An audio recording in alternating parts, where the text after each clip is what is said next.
youtube.com/MugenLord. Subscribe to the channel for gaming news, updates, discussion, and live streams. Signing off. Hey guys, it's MugenLord here, and I'm back again with another Real Talk video. If you guys haven't checked out Real Talk episode 1, it was pretty much me talking about facing my inner demons and the things I was dealing with after college, dealing with my health, dealing with relationships, and all kinds of other things of that sort. If you guys are interested in checking that out, I advise you to click the card above that I post there, and you guys can, be up to date, up to speed with all that. But in this episode of Real Talk, I definitely want to talk about something that's been bothering me, or something that I think is really, really important. And that's the effect of that social media has on our society and how we communicate with one another. And also toxic fandom and things that, fandoms of particular, games, entertainment, you name it, and how we treat one another when it comes to having different viewpoints and opinions. And let's just dive right into it. First, I definitely want to talk about is social media, because social media is where all this stuff takes place most of the time. You have your Facebook, you have your Twitter, Tumblr, I guess, even though Tumblr is pretty much not even a thing anymore if you think about it.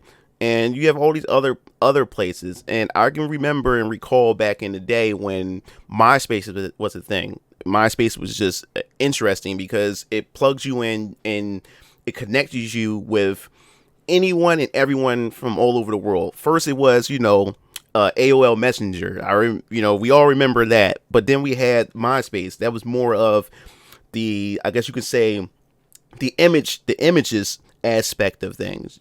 First, you had your instant text messages, and then you have the images, because now you can attach your face to the text messages and everything. And I thought that, MySpace was just going to be a phase. I thought this form of social media was just going to be a phase. It's going to be something that's going to be popular, then it's going to eventually just die off, and then everybody just move on to the next biggest thing. But social media had pretty much just stuck around, and it have evolved into other groups. Like I said, now we have the Twitters, we have the Facebooks, we have all these other platforms that just took a hold. And of course, now we have also YouTube as well. So it became a standard. It became a part of life. And now we have this new generation of, younger folks coming up, and now they're born into it. We was here and pioneered and just became accustomed to it, but this generation is just born into it. Now you have your mobile devices that have social media, you have your PCs, you have your consoles. Man, hell, you can go to the bathroom and just sit on your phone all day and just chat, or just look at the latest memes and everything. And it's became such a crucial part of society. And also when it came to this, it can have its ups, and I will say that, the upside is that you can meet new friends, or you can catch up with family members that you haven't seen in years, or friends from high school or elementary school. And yes, it does have its form of positive aspects that you can get from social media, and it's good for promoting your business, promoting your YouTube channel and stuff like that, to try to touch as many people as possible. But to me, I think the negative effect on it, and I think the negative effect has much of a hold on our society than the positive side of things. And I think the negative side of things is that it pretty much dumbed us down as people when it comes to communication, because it seems like now we're pretty much at each other's throats. Everybody is so quick to want to throw out their opinions and not listen to the other person's point of view. And everybody's want to get the last word in, get there and silence that person. Or if everybody gets together and think this one particular thing, but this person right here doesn't agree with this group right here, so this group wants to pretty much isolate this person or cancel this person. And it just gets crazy. And I've seen and I've witnessed a lot of friends, a lot of families, that were so tight with one another, but because of social media and because of a lot of these social political issues that's been going on lately, everybody's been just divided, because of this. And now that we have social media, a lot of this information can be widespread. And then we have a lot of misinformation going on, and that's going on that people was passing around and stuff like that. It's just downright just horrible. And I just think that social media is just people like myself. If you guys don't know, I decided to detox myself from it. If you guys don't know, I took myself away from Facebook and a couple other social media platforms, except for YouTube, because I had to put my videos up. But I said to myself that, MugenLord, you have to stay away from social media just for a little bit. So I stepped away for 3 months. I closed my Instagram, closed my Facebook, and just disappeared off the map, except for my YouTube. And I only go to YouTube just to upload my videos and just step away from it and everything. Yes, I did that, and just to reevaluate myself, and I realized how less stressed I was, because I was away from social media. I decided that, hey, it's much better, for me to actually talk to people, physically, up close and personal, because I notice about social media nowadays is that, and the dangerous part about social media is that everyone is seeking validation on social media. Everybody wants to be seen, and everybody wants attention on social media. Social media is the place where you can be whoever you want. And, and the thing is, the problem with that is that you're not being your true authentic self. Pictures only tells half the story of what's really going on in your life. There's a lot of people that goes on social media and act one way, but in real life, they're a totally different, completely different person. And especially if you know that individual in real life and you see the things that they post, you see the things that they say, you see the images that they take, like, hey, this person is not living the way that they're claimed to be living. And it's a lot of deception that's going on, a lot of misdirection, lies that's going on. And it's just damaged us as human beings because we're not being our true authentic self. And I see a lot of people in their lives looking at what other people do on social media, looking at relationships, looking at marriages, looking at friendships, and they see these images, or they see what these people text on social media, and then they try to compare themselves to what they see, because in their eyes, they see that these people are perfect.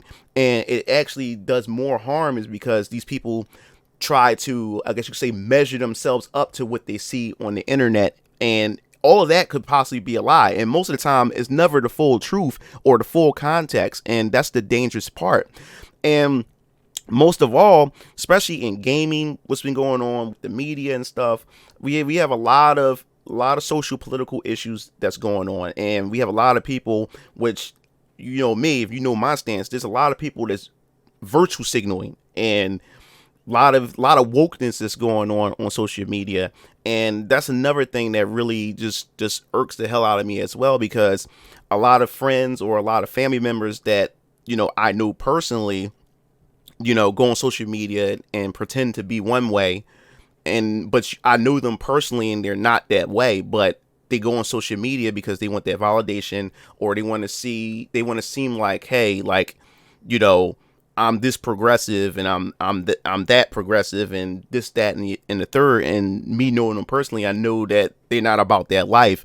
And I see it all over social media, where we have this whole cancel culture because one person or a group of people don't, agree with, the popular, or what people think is the right thing, or whatever, or the politically correct thing.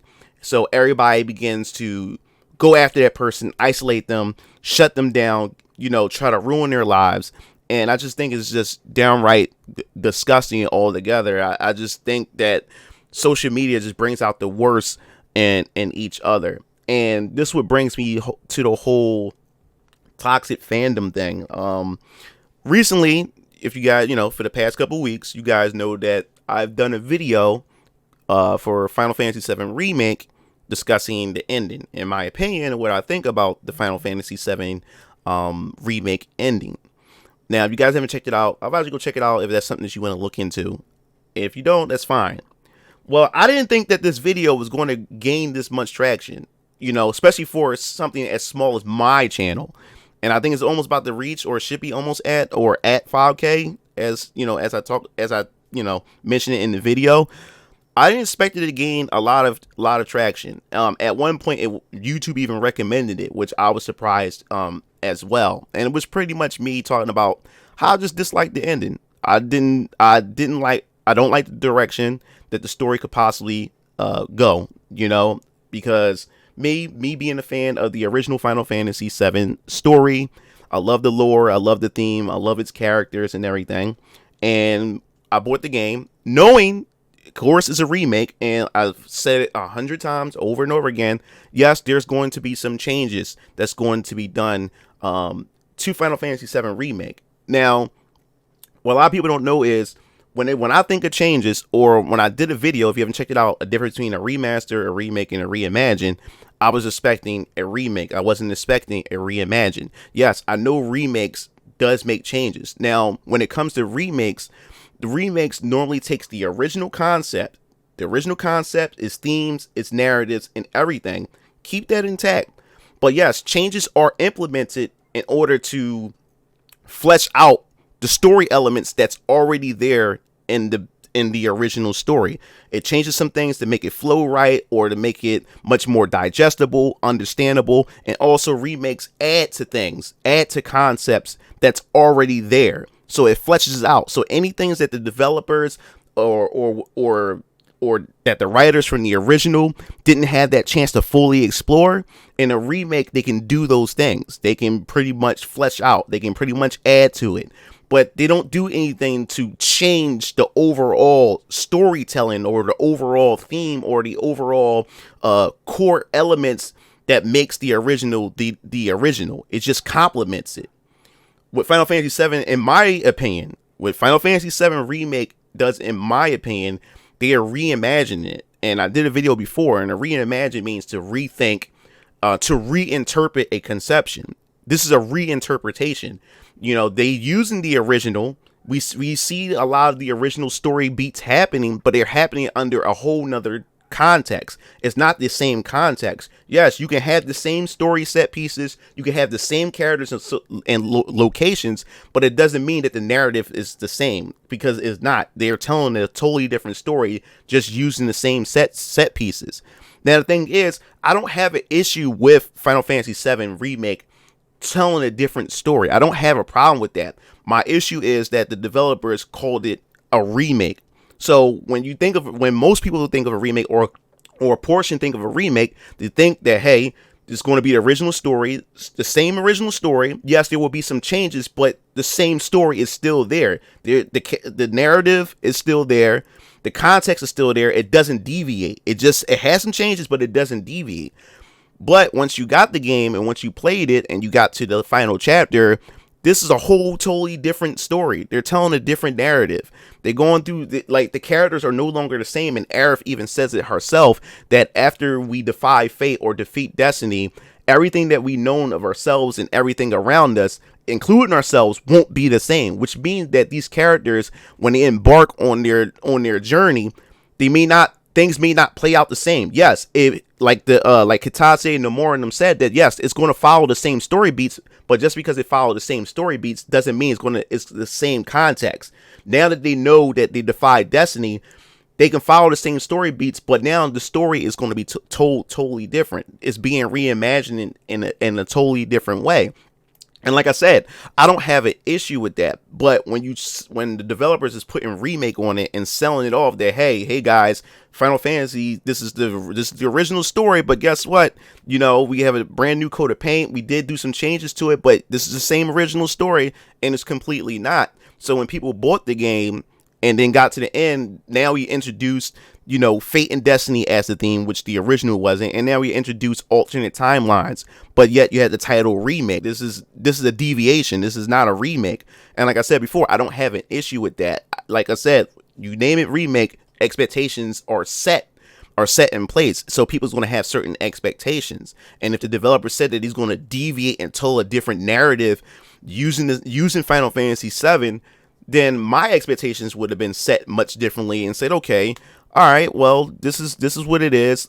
Let's look into it, and I'm pretty sure other people like me will probably want to temper their expectations and then go in it with a different clear mind about it, and then just remove the original out their head. But that didn't happen throughout the whole campaign of Final Fantasy VII Remake.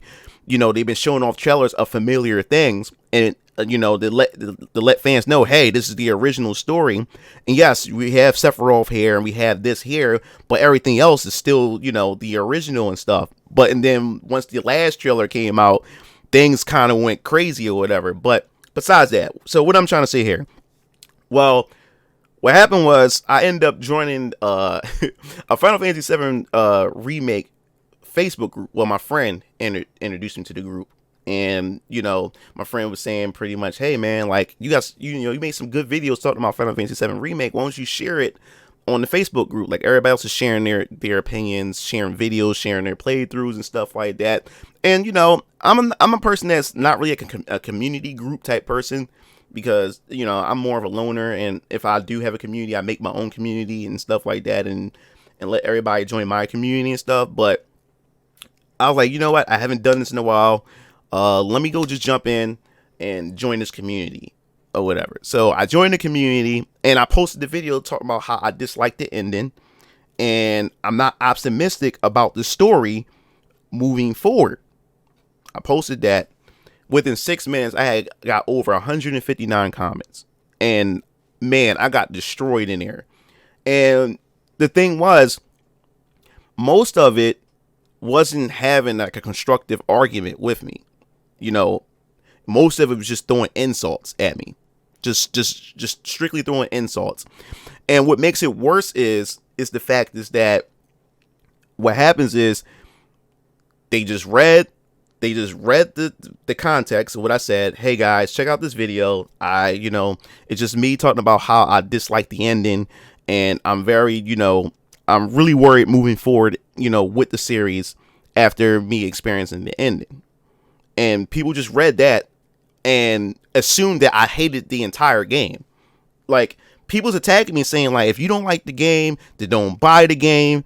Why are you coming here to ruin everybody else's happiness? You're a crybaby. Man, like, I was called all kinds of stuff. I was called slow. I was called stupid. I was called all kinds of names. Instead of people arguing my point, having a discussion with me, I had more people throwing insults at me and attacking me as a person than actually attacking my points. And that's the thing that I find like very, very disheartening. I found very toxic as far as fandoms are concerned. You have these super passionate people who are passionate, about a particular game or a particular anime or movie, and then you when somebody come in and and I guess you could say point out a flaw or point out something that they don't like about it, they get super offensive about the thing that they love the most, and then they feel as though that they're being attacked as a person. Then they start going in throwing insults. So it got so crazy to the point where even the moderators had to shut down my post. They had to shut down the comments and everything, and they said they don't promote bullying and ganging up on people and stuff like that. And the moderators actually came in and apologized and stuff, but by the time I told them to say it's okay, I'm just leaving this group. Like, this is not a welcoming community at all. This is not a welcoming group. And the thing that bothers me the most is that when it came to this game, or when it comes to the story, and there's a big divide when it comes to the Final Fantasy VII Remake right now, and if you guys haven't been following up on it, there's one half that's just dislike the story, where the story could possibly go, and then you have the other side that's completely on board with this, fine with this, and looking forward to what the writers and the producer and the developers have going forward. And guess what? It's nothing wrong with that. You can like that. You can like the direction that this story could possibly go. You can like that all the way. And guess what? I'm happy for you that you like that and that you looking forward and you want that surprise. You want something different with Final Fantasy VII Remake. That's not the issue. I don't have any issue that you like that. But it seems as though me and people who are like me, who dislike where the story could possibly go, and dislike the introduction of this whole fate destiny and alternate timelines and everything, is like, it seemed like we're the ones that's being attacked, for having this opinion. And that's all I see when these discussion debates come up. And you can even look at the comments on that video, where you have people coming in there, calling us crybabies, calling me a crybaby, calling me a whiner, calling me a hater. And it's just downright ridiculous. I thought as a fan that, even as a fan, that you can have some dislikes, when it comes to something that you love the most. But like I said before, when it came to this Facebook group and then a couple other people that I discussed who are big fans of Final Fantasy VII and major fans to Final Fantasy VII Remake, the first thing they feel is those that they're being attacked when people like me voice our opinions about why we don't, why we didn't like the ending. And I keep reiterating over and over again, saying that I don't hate the game. I just dislike the ending, and I'm very cautious and I'm very worried stepping into part 2 and where the story may go. And what I find funny is even somebody on the comment section of my video was calling me stupid for making the entire video, complaining about the ending of Final Fantasy VII Remake. And he said to me, like, dude, this whole entire video is stupid because you're complaining about something that you don't know where the story may go, and you're complaining about a story that's not yet complete. How can you dislike something that's incomplete? So, but then I said to him, which he have never responded back, I said, okay, you calling me stupid for liking a story that's incomplete and giving my opinion on the story that's incomplete, but yet you turn around in the same context saying that you like the ending and you like where the story is going. So how can why am I stupid for disliking something that's incomplete, but you're allowed to like something that's incomplete? You're allowed to like something that you have no idea where the story could go. Then he told me, like, dude, you don't know what the writers are writing. They could be writing something great. And you have a point, but they also could be writing something bad as well. So you're pretty much making the same argument that I'm making, but you're on the other spectrum, the other side of the spectrum. You're hopeful for it, and I'm not so hopeful for it. So why is me being, not hopeful for it so bad, but you can be hopeful for it, and it's the right thing to be hopeful for something, for the unknown? I'm cautious and I'm worried about the unknown. You're hopeful and you're liking the unknown. And there's nothing wrong with that, but why people like me who dislike or worried about the unknown are being labeled as so many different names and being called a hater for it? To me, that's fanboyism at its best. Like, that just doesn't make sense to me. And the point I was also saying too is, so we're not allowed to judge a game when its story is not yet completed. That boggles my mind, is because the last I checked, the developers did say that each part of Final Fantasy VII Remake is its own story. It's going to have its own conclusion. Yes, it's one big overarching story, but each game is going to have its own beginning and it's going to have its own conclusions, which means that you can judge these games on its own merits. And that's exactly what I'm doing. So if we was to apply that logic that we shouldn't judge something that's incomplete as far as the story is concerned until we get to the full story is done, then we can judge it. Then by that logic, what about Lord of the Rings? When the time Lord of the Rings was releasing every other year, when the first Lord of the Rings dropped, that was just Lord of the Rings. So I'm not allowed to judge that first Lord of the Rings movie based on its own merits. I have to watch all three or wait for all three Lord of the Rings to release before I can pretty much give my opinion or say that I love or hate the Lord of the Rings series. How about Star Wars? There's 9 episodes of Star Wars. So you mean to tell me that Star Wars is one big epic story broken into 9 different parts, and we finally made it to the end? What, it's been 40 years later? So you're telling me that no one can criticize or give their opinion of how much they dislike, episodes of Star Wars because the story haven't been completed yet? That doesn't make any sense. That just baffled my mind when people was literally saying that to me, that I'm not allowed. How can I dislike something that's yet to be complete and I don't know where the writers is going, but yet you're allowed to like an incomplete story and you're allowed to be hopeful for a story that's incomplete and you don't know where it's going? That just baffles me. But then after that, I had a couple people from that Facebook group come to my page and just go nuts. And or say, just doing insults and stuff, which I just find very immature. I'm being called immature for having a disagreement or not liking the ending, not the game, the ending of Final Fantasy VII Remake. And I'm being mature by expressing my opinion, and sharing my opinion on a public platform where you're allowed to criticize me or find holes in my argument and stuff like that. But yet you can come on to my platform and then throw names at me, but I'm the immature one. I just find that kind of funny. And this is the reason why I don't really join fandoms. This is the reason why Mugen TV was created. This was because even with Mugen, which Mugen's a community of itself, and Mugen at one point was very elitist. There was a lot of, very opinionated people in that platform, in that community, and there was a lot of toxicity that was going on there. And I was attacked by the Mugen community, and I mean, I was attacked by big forums at the time, and I was attacked by a lot of people, and because of that, I was like, you know what? I don't even want to be a part of something. We're all fans together. Like, we're all fans. We just have different opinions on the same thing that we all have, common interest in. And if you're going to attack and not, be mature or have a discussion about it, then, and you want to just all just gang up and just, I don't want no parts of it. And that's why, even when it came to Mugen, that's why I left, and I haven't really been part of like the Mugen community as much. I just created my own thing, Mugen TV, and I created an environment where everybody, I don't care if you have different opinions, I don't care about any of that. If you want to voice your opinion, you're allowed to be yourself, voice your opinion, and you're allowed to agree and to disagree. I don't delete people's comments unless you're spam. When you just spamming your links and you trying to do self promotion and stuff, that's different.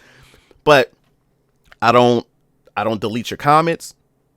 If you have a problem with what I'm saying, I allow you to speak your opinion. I'll let you, and there's a lot of times where people found holes in my arguments, and I even left comments saying that, you know what, I'm glad you pointed it out because I didn't even see that myself. Thanks for pointing that out, and I give them credit for that. And that's why I think a lot of people like to come to my channel, because a lot of people is able to voice their opinion and have a discussion, and I don't silence anybody at all, and I don't attack anybody, and hopefully my community doesn't attack people for having their own opinions as well. And that's why I created this Mugen TV community, and that's why I created a community of my own, is where everybody can freely say what they want, long as it's respectful. I'm always about respect and stuff like that. But that's why I created this community. And as far as I'm concerned, this wasn't the first time that I encountered this much toxic behavior coming from the Final Fantasy community. I experienced it from the CD of Final Fantasy and a couple Final Fantasy community. And overall, in my opinion, I really believe that the Final Fantasy community is one of the most toxic communities that I've ever been a part of. And you guys also seen, I also ran into the Dragon Ball community as well, especially with the video games and everything. I did a video on that, talking about how Dragon Ball Kakarot is going to suck, and people, instead of everybody actually watching the video, people just read the title and just went crazy over the title instead of actually going in to see what I was talking about. And it's pretty much me giving my opinion and how I would have liked, or the things that directions they could approach with a good Dragon Ball, role playing game and everything. But yeah, you guys see the like and dislike ratio on that, and the amount of names I was called on that I had to laugh at the comment sections. But I really think when it comes to social media, man, it's really bad, man. It's really bad how we talk to each other.